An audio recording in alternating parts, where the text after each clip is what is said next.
Aussi loin, aussi loin, aussi loin que je me souvienne.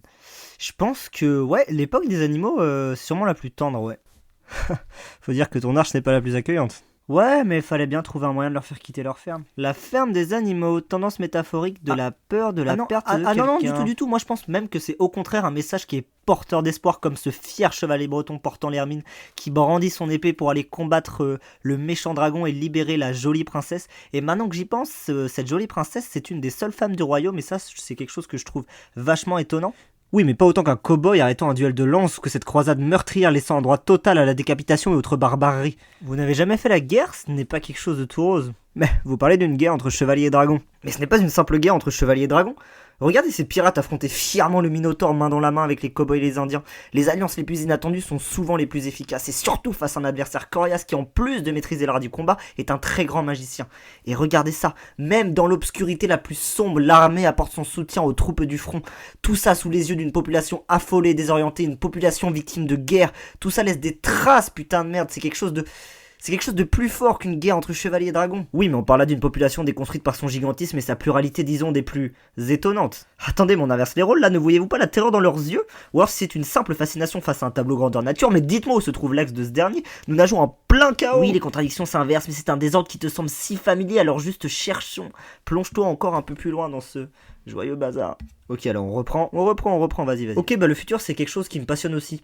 L'ère des vaisseaux, les missions pour sauver le monde et tout ce qui l'entoure, j'adore tout ça. Il est totalement cassé ton monde là, on est plus sur un paysage dystopique qu'une réelle révolution industrielle. Dystopique, je ne sais pas, cassé ça c'est sûr, mais tu sais, c'est détruire pour mieux reconstruire. Ce que tu vois là, ce n'est pas la préface d'une guerre, mais bel et bien un monde enfantin brouillant peut-être toute frontière entre oppression, pouvoir et devoir, je ne sais pas. Tu veux mon avis, tu pars dans une flopée de mots qui n'ont aucun sens, tu me parles d'une reconstruction, mais qu'en est-elle? Est-ce que c'est ça ta reconstruction? Pas exactement, on prend notre temps, on pioche parmi les pièces et puis merde, tu sais, j'ai beau transgresser même les pensées les plus négatives, je ne trouve pas la raison, je ne sais pas. Oui, mais es-tu sûr de ta direction? Non.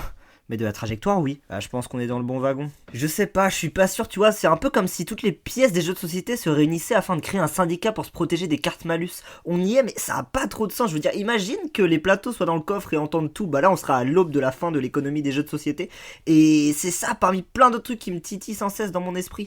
Et c'est peut-être là la réponse, mais je sais pas si c'est là où je dois chercher. Attends, mais cette idée de désordre constamment remis en question par des bribes d'imaginaire, lointain ou non d'ailleurs, qui viennent justement créer une paroi à laquelle on s'attache, et bah je crois qu'en fouillant un peu, en fouillant, bah j'y trouve quelque chose d'inexact et de peu fiable, hein, c'est vraiment une suite de mots sans réel intérêt, une vraie histoire sans fin. Non mais mec, recentre-toi, c'est vrai que quand on y repense, cette discussion elle a aucun sens, mais si tu regardes bien, elle était remplie de mots-clés qui eux, séparément, ont du sens, et chaque parcelle d'histoire apporte son lot d'outils favorables à notre création, et je pense qu'on l'a.